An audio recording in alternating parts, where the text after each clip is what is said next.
Hello everyone. तो हम MP excise act 1915 का जो एक्ट है वो पढ़ रहे थे। तो उसमें हमें चैप्टर नंबर 2 से स्टार्ट करना था, जो कि बात करता है एस्टेब्लिशमेंट एंड कंट्रोल। तो ये स्टार्ट होता है सेक्शन नंबर 7 से। तो सेक्शन नंबर 7 बात करता है establishment and powers thereof. तो जो स्टेट गवर्नमेंट है वो नोटिफिकेशन इशू करके या तो होल पार्ट में या किसी स्पेसिफाइड पार्ट में स्टेट के क्या करेगी, ए पॉइंट बताता है, सबसे पहले अपॉइंट करेगी एक ऑफिसर को, जिसको हम here and after referred to as excise commissioner, मतलब आप उसको एक्साइज कमिश्नर बोलेंगे। और वो सब्जेक्ट टू कंट्रोल होगा स्टेट गवर्नमेंट के। और वो काम करेगा जो स्टेट गवर्नमेंट ने डायरेक्ट करेगी, और वो क्या करेगा, शाल सुपरिंटेंड करेगा या एडमिनिस्ट्रेशन करेगा। मतलब एडमिनिस्ट्रेशन को सुपरिंटेंड करेगा एक्साइज डिपार्टमेंट के, और कलेक्शन करेगा एक्साइज रेवेन्यू। फिर उसके अलावा बी पॉइंट बात करता है कि अपॉइंट करेंगे any person other than collector, collector को छोड़ के, जो एक्साइज करेगा सारे, मतलब all or any of the powers, and perform all or any of the duties जो कि कन्फर की गई हैं, इम्पोज की गई हैं कलेक्टर के ऊपर बाय दिस एक्ट, या तो इस एक्ट में या तो अंडर दिस एक्ट। और वो क्या काम करेगा, या तो कंकरेंटली करेगा, मतलब साथ ही साथ करेगा, सबऑर्डिनेशन में करेगा कलेक्टर के, या एक्सक्लूजन में, मतलब कुछ एक्सक्लूसिव उसको काम मिलेंगे कलेक्टर को जो मिलते हैं। और सब्जेक्ट टू होगा वो such control as the state government में डायरेक्ट, तो स्टेट गवर्नमेंट जैसा उसको डायरेक्ट करेगी वैसे कंट्रोल में वो काम करेगा। फिर सी पॉइंट बात करता है अपॉइंट करेंगे ऑफिसर्स एक्साइज डिपार्टमेंट के of such classes with such designations, powers and duties as the state government may think fit। तो कुछ ऑफिसर्स को अपॉइंट किया जाएगा एक्साइज डिपार्टमेंट के लिए, जो कि कुछ क्लास के होंगे, जिनको जिस तरीके की डेजिग्नेशन दी होगी, और जो power and duty state government उससे थिंक फिट, मतलब जो ठीक लगे उनको देगी। फिर डी पॉइंट बात करता है order that all or any of the powers and duties assigned by or under this act to any officers appoint under clause C shall be exercised and performed by the any servant of the government or any other person। तो order issue करके order that all or any of the powers duty जो कि assign की जाती है इस act में किसी भी ऑफिसर को जो कि अपॉइंट की गया है क्लॉज सी में, वो एक्सरसाइज करेगा और परफॉर्म करेगा, जो कि परफॉर्म की जाती है किसी सर्वेंट के द्वारा, गवर्नमेंट के सर्वेंट के द्वारा, और बाय एनी अदर पर्सन के द्वारा तो कर सकती है। मतलब ऑर्डर दे के यहाँ पे एक पावर वगैरह दे सकती है, पावर और ड्यूटीज दे सकती है इस एक्ट की किसी भी ऑफिसर को जो कि अपॉइंट किए गए हैं क्लॉज सी में। और वो एक्सरसाइज में परफॉर्म करेगा एज अ पब्लिक सर्वेंट, जो कि अपॉइंट किए थे गवर्नमेंट के, वो जो ये चीज परफॉर्म करते हैं, कुछ अलग पर्सन जो रहते हैं वो करते हैं। फिर ई बात करता है कि डेलीगेट करते हैं, डेलीगेट करेगी चीफ रेवेन्यू अथॉरिटी को या फिर एक्साइज कमिश्नर को ऑल और of its all or any of its power, तो सारी पावर्स या तो कुछ पावर्स, लेकिन एक पावर को छोड़ के, रूल मेकिंग पावर जो कि सेक्शन 62 में है, मतलब 62 सेक्शन में जो दी है, उस पावर को छोड़ के कोई भी पावर जो है चीफ रेवेन्यू अथॉरिटी या एक्साइज कमिश्नर को दी जा सकती है। और फिर बात करते हैं कि विड्रॉ की जा सकती है, विड्रॉ फ्रॉम एनी ऑफिसर और person all or any of the powers under this act, तो विड्रॉ भी की जा सकती है एक बार देने के बाद किसी भी ऑफिसर से या किसी पर्सन से, या तो सारी या तो फिर कुछ पावर्स। फिर जी पॉइंट बात करता है permit the delegation by the chief revenue authority, तो चीफ रेवेन्यू अथॉरिटी या एक्साइज कमिश्नर या फिर कलेक्टर जो है, और एनी पर्सन और क्लास ऑफ पर्सन जो कि स्पेसिफाई की गए इस नोटिफिकेशन में, और एनी पावर्स कन्फर्ड और ड्यूटीज इम्पोज्ड अपॉन इट और हिम और bye or tender this act be excised or discharged by him in respect of the excise revenue under the any other law for the timing force. तो उसमें क्या ऐसा रहता है, सीधी सीधी बात, ये सेक्शन बता रहा है कि जो चीफ रेवेन्यू ऑफिसर है और एक्साइज कमिश्नर है या फिर कलेक्टर है, वो डेलीगेट कर सकते हैं किसी भी पर्सन को, टू एनी पर्सन और क्लास ऑफ पर्सन को स्पेसिफाई करके नोटिफिकेशन में कोई भी पावर, एनी पावर जो कि कन्फर की गई है, कोई ड्यूटी जो उनके ऊपर इम्पोज की गई है, या तो इस एक्ट के थ्रू या फिर इस एक्ट में, और एक्साइज और डिस्चार्ज बाय इट और him in respect of excise revenue से लेके जो भी पावर उनके पास है, जो भी, या फिर एक्साइज करते हैं वो, अंडर एनी अदर लॉ में, जो कि टाइमिंग फोर्स में एप्लीकेबल है।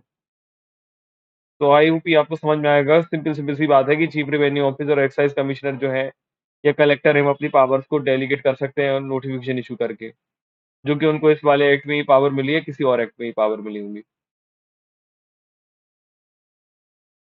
फिर सेक्शन 7 ए बात करता है एस्टेब्लिशमेंट ऑफ फ्लाइंग स्क्वाड। तो जो स्टेट गवर्नमेंट है वो नोटिफिकेशन इशू करके एस्टेब्लिश कर सकते हैं फ्लाइंग स्क्वाड्स को। फ्लाइंग स्क्वाड्स मतलब जो हम देखते हैं ऐसे जब भी एग्जाम्स वगैरह होते हैं तभी यहाँ पे फ्लाइंग फ्लाइंग स्क्वाड्स को रिक्रूट किया जाता है, भर्ती किया जाता है। जिससे ही वो लोग ये क्या रहता है कि हमेशा इंस्पेक्शन वगैरह या राउंड पे होते हैं, तो जब भी कोई बच्चा अगर चीटिंग वगैरह कर रहा है तो उसको पकड़ लेते हैं डायरेक्टली। तो वही चीज़ यहाँ पे कि स्टेट गवर्नमेंट जो है वो नोटिफिकेशन इश्यू करके एस्टेब्लिश कर सकती है फ्लाइंग स्क्वाड्स को, जो कि इन्वेस्टिगेशन करेंगे किसी भी केस में जो कि एलिज्ड है और सस्पेक्टेड है, जिसमें इवेशन ऑफ एक्साइज रेवेन्यू मतलब एक्साइज रेवेन्यू की चोरी हो सकती है, और एनी केस ऑफ एलिज्ड और suspected contravention of any provisions of this act. या फिर किसी के ऊपर आरोप है कि उसने यहाँ पे सस्पेक्टेड है मतलब पर्सन, या उसके ऊपर आरोप है कि उसने कॉन्ट्रवेंशन किया है एक्ट के प्रोविजंस का, या फिर रूल बनाए गए हैं इस एक्ट में जो भी, और उसको स्पेसिफाई करेंगे there in that the area over which the flying squad shall exercise the jurisdiction, और उस एक का एरिया बता देंगे कि किस एरिया में वो फ्लाइंग स्क्वाड जो है वो जुरिडिक्शन एक्सरसाइज करेगा। फिर सब सेक्शन 2 बात करता है कि flying squad establish under subsection 1 shall consist of all excise officers and other person as the state government may time to time appoint thereto. तो जो फ्लाइंग स्क्वाड है जिसको एस्टेब्लिश किया गया सबसेक्शन 1 में, उसके साथ कंसिस्ट करे जाएंगे कुछ एक्साइज ऑफिसर और अदर पर्सन जो कि state government time to time appoint करेगी इनके लिए। तो फ्लाइंग स्क्वाड के लिए कुछ मदद के लिए उनके साथ ऑफिसर्स भी होंगे, और जो एक्साइज ऑफिसर्स होंगे और अदर पर्सन जो कि अपॉइंट की जाएंगे फ्लाइंग स्क्वाड्स के लिए, वो एक्सरसाइज करेंगे सारी पावर और परफॉर्म करेंगे सारी ड्यूटीज जो कि उनको कन्फर की गई हैं सेक्शन 7 में।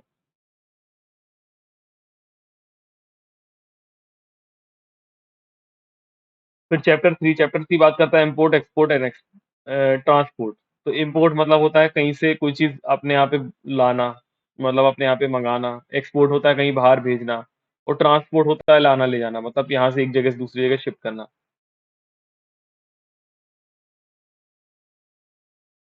तो सेक्शन 8 बात करता है power to prohibit import export transport.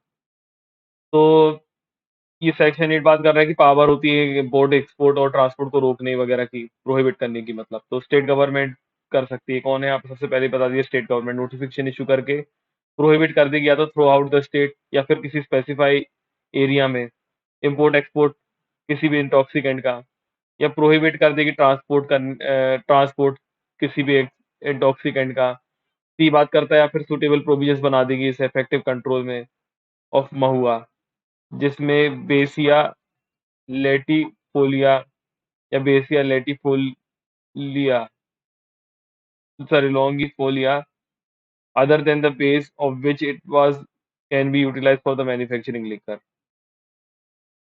तो ये सूटेबल प्रोविजंस भी बना सकते हैं, इससे इफेक्टिव कंट्रोल कर सकते हैं महुआ का जो ये साइंटिफिक नेम दिया हुआ है, ये आप अगर याद रख पाए तो आप लोग पढ़ लीजिएगा। मुझे तो ये प्रोनाउंसिएशन भी अच्छे से नहीं बोलना आ रहा है या पढ़ना नहीं आ रहा। और फिर और एनी अदर बेस जो कि होता है विच इज और विच कैन बी यूटिलाइज, जिसको या तो हो रहा है या हो सकता है मैन्युफैक्चरिंग लेकर के लिए, उसके लिए वो सुटेबल प्रोविजन बना सकती है महुआ वगैरह के लिए। बस सिंपल सी ये बात याद रखना है। तो क्या बताएं शॉर्ट में, अगर बात करेंगे स्टेट गवर्नमेंट जो है वो नोटिफिकेशन इशू करके सबसे पहले इंपोर्ट और एक्सपोर्ट ऑफ लिकर को प्रोहिबिट कर सकती है, दूसरा ट्रांसपोर्टेशन बंद कर सकती है, तीसरा है कि सुटेबल प्रोविजंस बना सकती है जिससे इफेक्टिव कंट्रोल किया जाए महुआ को और किसी अदर बेस को जो जिसको यूटिलाइज किया जा सकता है लिकर बनाने के लिए। फिर सेक्शन 9 पे आ जाते हैं। सेक्शन 9 बात करता है रिस्ट्रिक्शन ऑन इम्पोर्ट और एक्सपोर्ट और ट्रांसपोर्ट। तो अगर रिस्ट्रिक्शंस लगा दी, मतलब यहाँ पे रोक लगा दी, ऊपर था प्रोहिबिट, यहाँ पे रिस्ट्रिक्शंस है मतलब रोक लगा दी, तो बिना, तो यहाँ पे लिखा हो without sanction of the state government. तो बिना सैंक्शन लिए स्टेट गवर्नमेंट का कोई भी इंटॉक्सिकेशन जो है, इंटॉक्सिकेंट है, उसको ना ही इम्पोर्ट किया जाता है, ना एक्सपोर्ट किया जा सकता है, ना ही ट्रांसपोर्ट किया जा सकता है। केवल 2 कंडीशन में किया जा सकता है। सबसे पहले ए लिखा हुआ है after payment of any duty to which it may be liable under this act. तो या तो सबसे पहले वो ड्यूटी उसको पे करना पड़ेगी, मतलब वो टैक्स ड्यूटी मतलब यहाँ पे टैक्स समझ लीजिए, वो पे करना पड़ेगा जो कि इस एक्ट में उसके ऊपर जो इस एक्ट में वो लायबल है देने के लिए, जो आगे जाके हम पढ़ेंगे जब आएगा। और फिर या फिर वो एग्जीक्यूशन करेगा एक बॉन्ड उस पेमेंट के लिए। और फिर बी की वो कंप्लायंस करेगा और सारी कंडीशन जो कि स्टेट गवर्नमेंट ने इम्पोज की है। फिर 10 बात करता है requirement of pass for import export transport. तो सेक्शन 10 बात करता है पास के बारे में। पास मतलब आप लोग समझते होंगे कि कहीं पे भी आने आने की एक अथॉरिटी जो मिलती है, तो उसको हम बोलते हैं पास की। जैसे आपके पास अंदर जाने का परमिट है तो बोलते हैं कि मेरे पास पास है, मतलब या मतलब तो पास मतलब होता है कि एक अथॉरिटी ले लेना टाइम बिंग, जिसके थ्रू कोई आदमी आ जा सकता है। जैसे कभी हम देखते हैं, आपको याद होगा कि बस में पास बनवा लिया, मतलब उस बस में वो कंटिन्यूअसली आ जा सकता है। उसी तरीके से तो कोई भी यहाँ पे रिक्वायर तो सेक्शन 10 बात करता है requirement of pass for import export और ट्रांसपोर्ट। तो नो इंटॉक्सिकेंट जो कि एक्सीड कर रहा है क्वांटिटी, तो स्टेट गवर्नमेंट यहाँ पे पहले क्वांटिटी बता देगी, नोटिफिकेशन इशू करके प्रेस्क्राइब कर देगी, या तो जनरली या फिर मतलब या तो जनरली सारे एरिया के लिए या फिर किसी स्पेसिफाइड एरिया के लिए। और shall be imported exported or transported except under a pass issued or deem to be issued under the provisions of this act. तो उसके बाद फिर क्या होगा कि इम्पोर्ट एक्सपोर्ट और ट्रांसपोर्ट जो होगा वो नहीं होगा, एक्सेप्ट जब तक आपके पास पास नहीं इशू आता है। एक्सेप्ट लिखा है, accept under a pass issued or deem to be issued, या तो डीम टू बी इशूड हो गया होगा, मतलब या तो इशू हुआ होगा या डीम टू बी इशू होगा under the provisions of this act. तब तक आप यहाँ पे किसी भी तरीके का इम्पोर्ट एक्सपोर्ट और ट्रांसपोर्ट नहीं कर सकते। सिंपल सी बात है, जब तक आपको वो पास या तो इशू ना हो गया या डीम्ड इशू ना हो गया हो इस एक्ट के प्रोविजंस के हिसाब से। फिर सेक्शन 11 बात करता है पासिस फॉर इम्पोर्ट ट्रांसपोर्ट और एक्सपोर्ट। तो जो पासिस है इम्पोर्ट एक्सपोर्ट ट्रांसपोर्ट इंटॉक्सिकेंट के लिए, वो कौन ग्रांट करेगा? तो सबसे पहले कलेक्टर करेगा। तो यहाँ पे याद रखिए कलेक्टर करेगा। फिर प्रोवाइडेड दैट में लिखा है passes import and export of such is intoxicant का जो है वो एक्साइज कमिश्नर भी दे सकता है from time to time determine. तो सबसे पहले क्या होता है कि जनरली तो कलेक्टर ही देगा, लेकिन प्रोवाइड दैट में लिखा हुआ कि पासिस जो है इम्पोर्ट एक्सपोर्ट के लिए इंटॉक्सिकेंट का, वो excise commissioner time to time determine कर सकता है कि जो उसको ठीक लगेगा, वो granted only by the excise commissioner. तो यहाँ पे जनरली बात आप ये समझिए कि जनरली जो पास होंगे इम्पोर्ट एक्सपोर्ट और ट्रांसपोर्ट करने के लिए, वो कौन देगा? कलेक्टर। लेकिन अगर कभी एक्साइज कमिश्नर को ऐसा लगता है तो वो टाइम टू टाइम डिटरमाइन करके खुद ऐसा बता सकता है कि shall be granted only by the commissioner की। एक्साइज कमिश्नर एक बार अपना इशू करके बता देगा कि इस पर्टिकुलर चीज का जो पास है वो कौन ग्रांट करेगा, केवल एक्साइज कमिश्नर करेगा।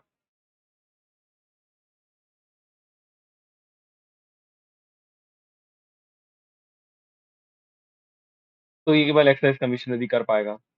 तो जनरल बात है कि जनरली तो कलेक्टर देगा, लेकिन अगर कहीं पे भी एक्साइज कमिश्नर है वो टाइम टू टाइम डिटरमाइन कर रहा है कि इसका जो पास है वो किसके थ्रू लिया जाएगा, केवल एक्साइज कमिश्नर के द्वारा, तो फिर एक्साइज कमिश्नर से लेना होगा। फिर सब सेक्शन 2 बात करता है कि पास जो कि या तो जनरल या फिर डिफाइंड पीरियड के लिए या किसी काइंड ऑफ इंटॉक्सिकेंट के लिए दिए गए हैं, या तो स्पेसिफिक, या तो मतलब या तो स्पेशल के लिए या फिर स्पेसिफाइड ओकेशन के लिए, या फिर पर्टिकुलर कंसाइनमेंट के लिए ओनली।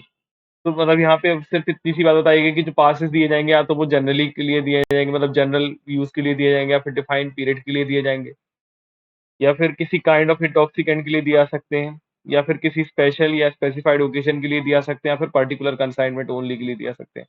मतलब जो पासेस दिए जाएंगे वो क्लासिफिकेशन करके दिए जाएंगे, किस पर्पस के लिए, कितने टाइम पीरियड के लिए, या किस इवेंट के लिए दिए जा रहे हैं। फिर passes issued by other authorities may deem to be pass granted under this act. तो जो एक्साइज कमिश्नर है वो जनरल या स्पेशल ऑर्डर देके डायरेक्ट कर सकता है, सब्जेक्ट टू कंडीशन जो भी वो इम्पोज करे। और जो पास ग्रांट किए जाएंगे एनी अथॉरिटी इन इंडिया, किसी अथॉरिटी ऑफ इंडिया के द्वारा अगर वो इशू किए गए, तो शायद डीम मानेंगे कि वो पास इशू किए गए इस एक्ट में।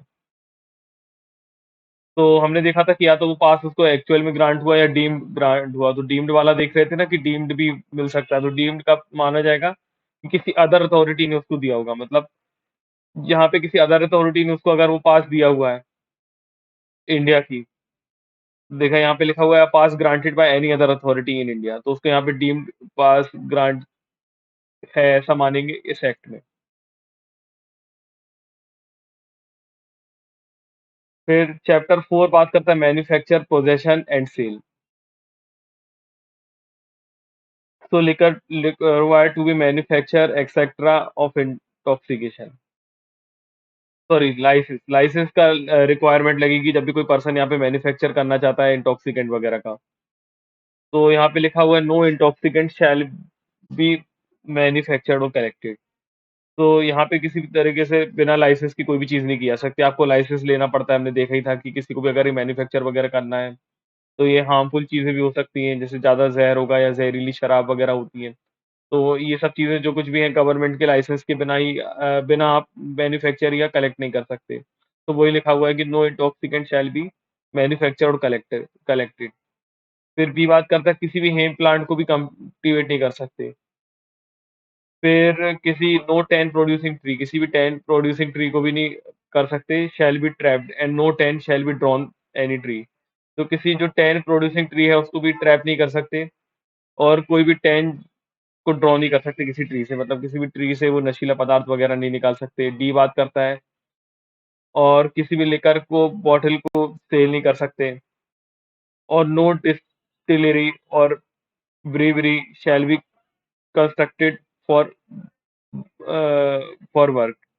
तो जहाँ पे भी ये चीज़ें जब बनाई जाती हैं, जहाँ पे बनाने जाने का जो कंस्ट्रक्शन वो भी नहीं कर सकते, कंस्ट्रक्शन वर्क वगैरह नहीं कर सकते, मतलब जहाँ पे ये चीज़ें बनाई जाती हैं, मतलब डिस्टिलरी मतलब जहाँ पे शराब बनती है, जहाँ भट्टी वगैरह बोलते हैं, या जो ब्रेवरी है उसको कंस्ट्रक्ट नहीं किया जा सकता और ना ही उसमें काम किया जा सकता है। और फिर कोई भी एफ पॉइंट बात करता है कि नो पर्सन शैल यूज, तो कोई पर्सन ना यूज कर सकता है ना कीप कर सकता है अपने पोजीशन में कोई मटेरियल, स्टेल यूटेंसिल, इम्प्लीमेंट और any apparatus whatsoever for any purpose of manufacturing any intoxicant. तो कोई भी पर्सन यहाँ पे ये सब चीजों का यूज नहीं कर सकता मैन्युफैक्चर करने के लिए इंटॉक्सिकेंट को, अदर देन अदर देन यहाँ पे एक्सेप्ट किया है अंडर द अथॉरिटी और subject to the terms and condition of licence granted in that behalf. तो अगर उसको करना है तो एक्सेप्ट क्या करना पड़ेगा, और उसको अथॉरिटी से टर्म्स एंड कंडीशन के तहत लाइसेंस लेना पड़ेगा इस बिहाफ में, तभी वो कर पाता है। फिर प्रोवाइडेड दैट में लिखा हुआ स्टेट गवर्नमेंट में बाय नोटिफिकेशन, स्टेट गवर्नमेंट चाहे तो नोटिफिकेशन करके डिक्लेयर कर सकती है जो provisions of this section shall not apply to any area, कि किसी एरिया में नहीं अप्लाई होंगे इन दिस बिहाफ। मतलब इससे related the tapping of 10 producing trees की टैपिंग करने के लिए 10 प्रोड्यूसिंग ट्रीज को, या फिर और to be drawing of 10 subject, या किसी 10 सब्जेक्ट्स को ड्रॉ मतलब उसको कलेक्ट करने के लिए, to such condition as it may prescribe. तो मतलब यहाँ पे स्टेट गवर्नमेंट चाहे तो एग्जाम कर सकती है नोटिफिकेशन इशू करके कि ये जो प्रोविजंस होंगे यहाँ पे ये किसी एरिया पे स्पेसिफाई लीगली अप्लाई नहीं होंगे, और किस चीज़ से रिलेटेड, ना तो टैपिंग करने के लिए जो कि 10 प्रोड्यूसिंग ट्रीज है, ना ही ड्रॉ करने के लिए किसी 10 को, जो कि कंडीशन इन लोगों ने प्रिस्क्राइब की होगी इसके अकॉर्डिंग। तो प्रोवाइडेड फर्दर में दिया हुआ दैट द स्टेट गवर्नमेंट में नोटिफिकेशन इशू बाय मतलब बाय नोटिफिकेशन डिक्लेयर कर सकते हैं कि जो भी प्रोविजंस हैं सेक्शन के वो नहीं अप्लाई होंगे किसी एरिया पे, as may be specified in this behalf to manufacture of liquor for the home consumption subject to such condition at may be prescribe. तो स्टेट गवर्नमेंट एक और प्रोवाइडेड फर्दर दिया हुआ है, मतलब दूसरा एक और प्रोविजन दिया हुआ है कि स्टेट गवर्नमेंट जो है वो नोटिफिकेशन इशू करके डिक्लेयर कर सकती है कि जो प्रोविजन है ये किसी एरिया पे भी अप्लाई नहीं होंगे, जो कि स्पेसिफाई किए जाएंगे कि वहां पे जो भी मैन्युफैक्चर होगा लिकर का, अगर वो होम कंजप्शन के लिए है तो उनकी पर ये चीजें एप्लीकेबल नहीं होगा, लेकिन सब्जेक्ट टू कंडीशंस रहेगा जो कि प्रिस्क्राइब करेगी स्टेट गवर्नमेंट। तो कभी कभी ऐसा रहता है कि कुछ आदिवासी हैं जैसे वो ताड़ी वगैरह पीते हैं, अब वहां पे उनका ये होम कंजप्शन के लिए ड्रिंक है, तो अगर वो उस चीज के लिए बना रहे हैं तो स्टेट गवर्नमेंट चाहे तो कुछ कंडीशन इम्पोज करके उनको एग्जाम कर सकती है, मतलब उनको छूट दे सकती है। फिर सेक्शन 40 बात करता है establishment of licensing of distilleries and ware. तो एक्साइज कमिश्नर जो है, अब यहाँ पे एक्साइज कमिश्नर याद रखिएगा, यहाँ पे अथॉरिटी जो है एक्साइज कमिश्नर दी हुई है।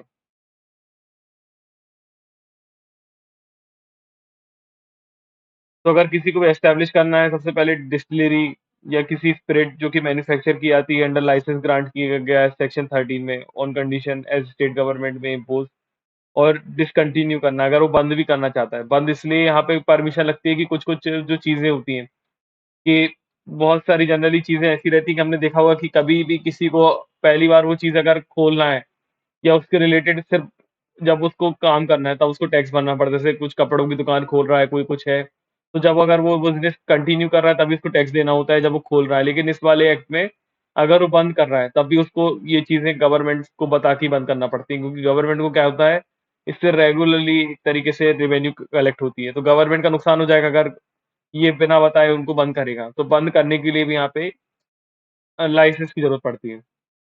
तो सबसे पहले अगर उसको ये पॉइंट बात करते हैं कि उसको अगर डिस्टिलरी को बनाना है, एस्टेब्लिश करना है, जिसमें स्पिरिट को मैन्युफैक्चर किया जाता है, जो कि लाइसेंस ग्रांट किया गया है, जिससे रिलेटेड सेक्शन 13 में और उस कंडीशन में जो गवर्नमेंट ने इम्पोज़ करी है, किसी को बंद करना है, किसी डिस्टिलरी को या लाइसेंस करना है सच कंडीशन पे एज़ जो स्टेट गवर्नमेंट इम्पोज़ करेगा। तो construction and working of distillery मतलब कि किस तरीके से उसका कंस्ट्रक्शन या वर्किंग हुआ डिस्टिलरी का और ब्रूअरी का।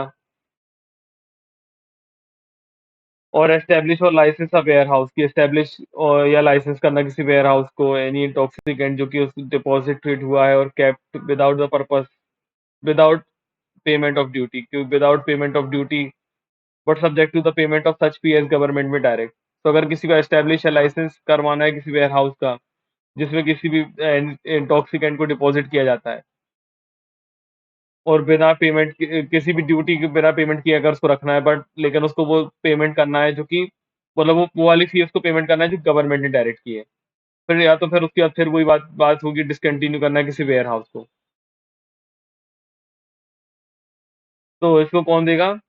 तो एक्साइज़ कमिश्नर देगा लाइसेंस, याद रखिएगा। फिर सेक्शन 15 बात करता है कि payment of duty on removal of distillery, brewery और प्लेस ऑफ स्टोरेज। तो ये जो कुछ भी है बिना sanction of government without the sanction of state government जो स्टेट गवर्नमेंट के सैंक्शन के बिना कोई भी no intoxicant shall be remove. तो किसी भी इंटॉक्सिकेंट को ना तो रिमूव किया जा सकता है डिस्टिलरी से, ना ही ब्रूवरी से, ना ही वेयर हाउस से और ना ही किसी अदर प्लेस जहाँ पे स्टोर किया गया है, एस्टेब्लिश किया गया है, जहाँ पे स्टोरेज एस्टेब्लिश है और लाइसेंस है इस एक्ट में। Unless the duty if any payable under the chapter 5 has been paid or a bond has been executed for the payment thereof. तो जब भी कोई आदमी अगर यहाँ पे किसी चीज़ को बंद भी करना चाहता है, तो वो रिमूव नहीं कर सकता किसी भी डिस्टिलरी को, ब्रेवरी को या वेयर हाउस को और किसी भी ऐसी प्लेस से कुछ भी जहाँ पे स्टोरेज है उस चीज़ का, लिकर वगैरह का, any other place of storage establish और लाइसेंस्ड अंडर दिस एक्ट, जब तक की ड्यूटी उसको पे नहीं की गई हो, चैप्टर 5 में या फिर बॉन्ड एग्जीक्यूट नहीं किया कर दिया गया उस पेमेंट का।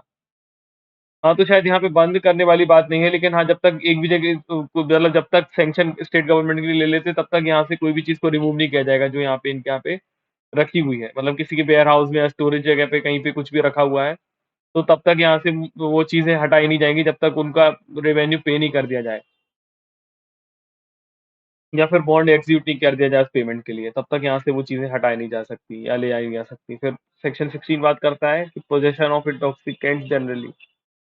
तो स्टेट गवर्नमेंट जो है वो नोटिफिकेशन इश्यू करके प्रिस्क्राइब करेगी limit of quantity for possession of any intoxicant. तो स्टेट गवर्नमेंट जो है वो नोटिफिकेशन इश्यू करके लिमिट बता देगी कि क्या क्वांटिटी होगी पोजेशन में रखने के लिए इंटॉक्सिकेंट को।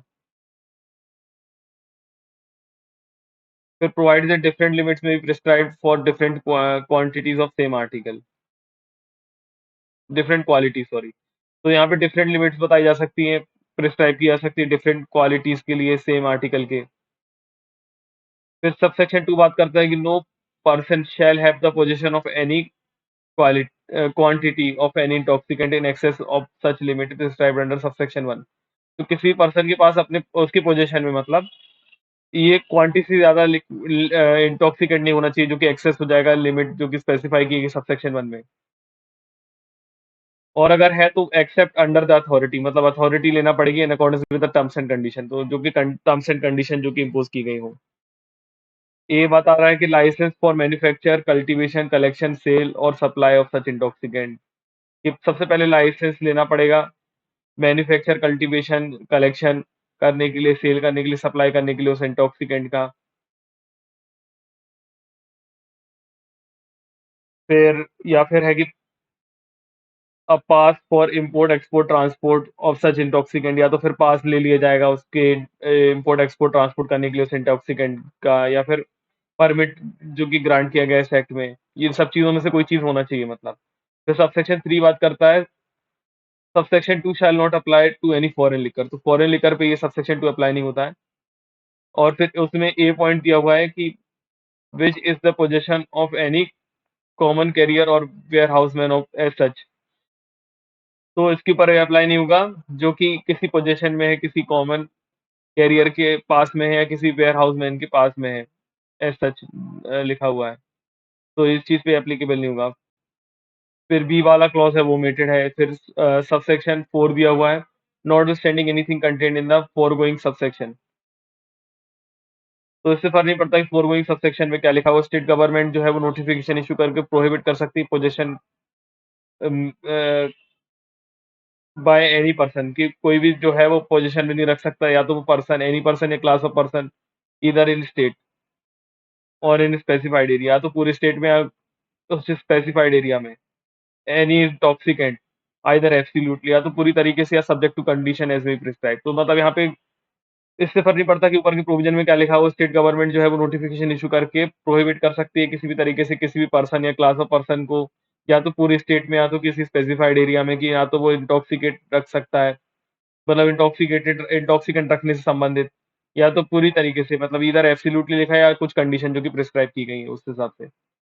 तो अभी सेक्शन 16 तक ही रहने देते हैं, नेक्स्ट वीडियो हम सेक्शन 17 से पढ़ेंगे।